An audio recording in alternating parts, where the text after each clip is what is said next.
switch! Fun. I didn't have a guitar with a kill switch in it, so I had to improvise. I could have installed a kill switch, I suppose. But what I did is I took the pickguard off this guitar and disconnected one of the wires from the selector switch and created a kill switch. Which this solo needs because it has a kill switch in it. That was Jonny Greenwood and Radiohead with Paranoid Android, both solos, coming in at number 34 on Guitar World Magazine's Top 100 Solos of all time.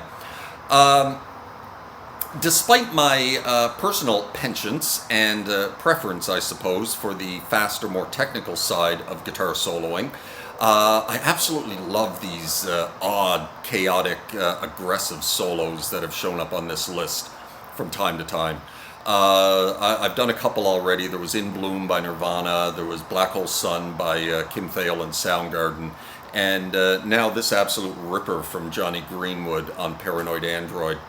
I can't say that I'm a huge Radiohead fan. I was back in the 90s with the Bends and OK Computer. Radiohead were a band that had me and lost me. When I bought Kid A with great anticipation, and I sat down and I listened to it a number of times, and I thought, what the fuck is this? This isn't the Radiohead that I know and love. Where are the melodies? Where are the guitars? To me, Kid A sounded like a lot of ambient synth-driven experimentation, and it didn't please my ear. And of course it's gone down over time as one of their masterpieces, and alongside OK Computer and the Bends. But the new direction that the band was trying to take at the time was melody free, and that was on purpose. You know, Tom York, he said, I'm done with melody. I want to experiment, and I want to be more texture driven and synth driven, and it wasn't a direction that the band took that I was willing to follow along in, I suppose. So I basically gave up on Radiohead. I suppose I should go back and give those albums a listen, Amnesiac and Kid A and Hail to the Thief and In Rainbows. But I kind of gave up on them at that point. But anyway, enough of my opinion on Radiohead. This song, Paranoid Android, was back when I was a big fan. It's still weird. It is a song that it's weird, but it still had melody and it still had structure that pleased my ear. It was compared a lot to Bohemian Rhapsody by Queen. One reviewer for Britain's New Music Express said, in a good way, that Paranoid Android sounds not unlike Bohemian Rhapsody played backwards by a bunch of Vietnam vets high on crack from King's Cross. And I thought that was an interesting review of this song. Structurally, they admit that they took the structure of this song from Happiness is a Warm Gun by the Beatles. And if you listen to Happiness is a Warm Gun by the Beatles, you'll hear the similarities in structure. It's kind of like three songs jammed into one. And I just finished listening to Happiness is a Warm Gun. I'm like, yes, it's very similar to Paranoid Android. The solos in this one, very aggressive and a lot of fun to play.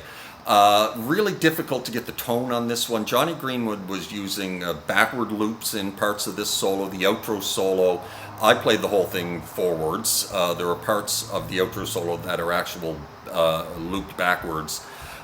He used a lot of effects that I do not have, that are not even available anymore. He used this one rack-mounted effect that I can't remember the name of, but it's just, you can only really find it secondhand for like $1,500 or something. I used just some phaser and chorus and some delay and reverb, but you know, the notes are there, I think. I improvised a little bit on some of this, but some of the kill switch work and whatnot. But just a great aggressive solo and just a blast to play. And anyway, that's all I got to say about that one. Got some B.B. King coming up next with The Thrill Is Gone. So I'm looking forward to digging into some B.B. King, some slow blues. And then I've got a bunch of really difficult ones in a row. And so these weekly updates are going to stop because there's no way I can learn these solos in a week, each one. I've got the 12-minute long Machine Gun by Jimi Hendrix, which there's no way I can learn it in a week. I think then I've got Surfing with the Alien by Joe Satriani. Then I've got For the Love of God by Steve Vai. And then another long, difficult one after that. So these weekly updates will be stopping. They'll probably be every couple of weeks because it's going to take me a couple of weeks to learn each one of these. And but BB King I should have up next week. I don't think that one's going to take too long once I delve into it. So hope you like that one. You guys take care of yourselves, and we'll see you next time. Ciao.